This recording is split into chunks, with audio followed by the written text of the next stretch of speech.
ನಮಸ್ತೆ ಕರ್ನಾಟಕ. ಗೃಹಲಕ್ಷ್ಮಿ ಯೋಜನೆಯ ಫಲಾನುಭವಿಗಳಿಗೆ ಇದೊಂದು ಶಾಕಿಂಗ್ ವಿಚಾರ ಅಂತಲೇ ಹೇಳ್ಬೋದು.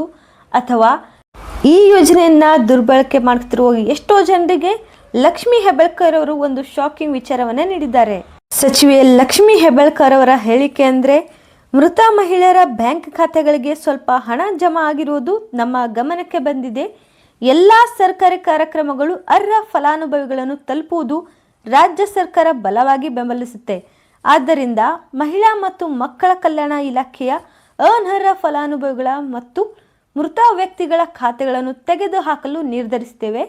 ಇದನ್ನ ಖಚಿತಪಡಿಸಿಕೊಳ್ಳಲು ನಾವು ಸಾಫ್ಟ್ವೇರ್ ಉಪಕರಣವನ್ನು ಬಳಸುತ್ತಿದ್ದೇವೆ. ಇದು ಮೃತ ಫಲಾನುಭವಿಗಳನ್ನು ಪತ್ತೆ ಹಚ್ಚುತ್ತದೆ ಮತ್ತು ಆ ಖಾತೆಗಳಿಗೆ ಪಾವತಿಯನ್ನು ನಿಲ್ಲಿಸುವುದಾಗಿ ನಾವು ತೀರ್ಮಾನವನ್ನು ತೆಗೆದುಕೊಂಡಿದ್ದೇವೆ.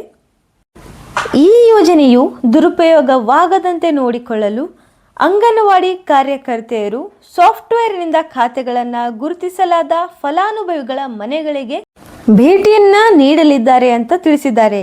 ಈ ಯೋಜನೆಯಡಿ ಬಾಕಿ ಇರುವ ಪ್ರೋತ್ಸಾಹಧನವನ್ನು ಡಿಸೆಂಬರ್ 22ರಂದು ಬಿಡುಗಡೆ ಮಾಡಲಾಗಿದ್ದು, ಎಲ್ಲ ಫಲಾನುಭವಿಗಳಿಗೆ ಅದೇ ಸಮಯದಲ್ಲಿ ವಿತರಿಸಲಾಗುವುದು.